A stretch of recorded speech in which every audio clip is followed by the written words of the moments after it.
Hi, I'm Marcy Degman, the Aspiring Gardener, and today we're going to talk about how to grow wild ginger plants. Now here I've got a little tiny plant, but as you can see, I hope, is that the roots are starting to go sideways. And what this plant does is it becomes a ground cover, and it grows by lateral rootlets. So it's very shallow, and it'll broadly spread out. So what I want to do is make sure that when I plant it that I have space for it. Since this is a fairly small plant, I'm going to pick an area about this big right here. Now what I want to do is dig a little in here, just about the size of the plant. I don't have to go down really deep because again it grows sideways, not down. So it's really easy to plant. And what you want to do is you want to have a partially shady situation. Afternoon sun is too much for these. It's a woodland plant. It loves acidic soil. It's a Northwest native from BC down the west coast. And so what you want to do is give it a forest type soil and setting.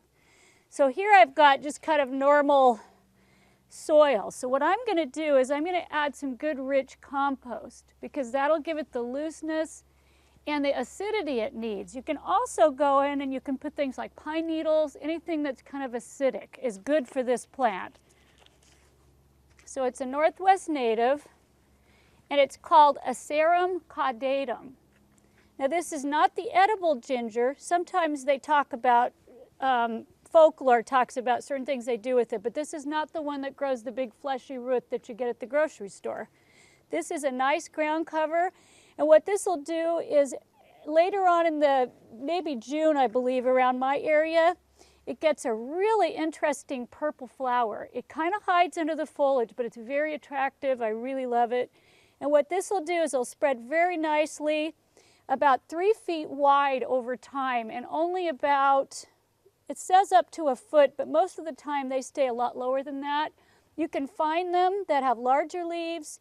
Some of them have mottled leaves, so there are other varieties that are really attractive for the garden.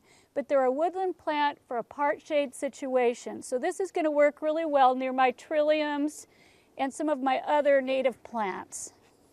All you have to do at that point is give it regular water along with your other garden plants, and you don't want to give it any fertilizer. You just want to use good rich compost. And that's all you have to do to grow wild ginger.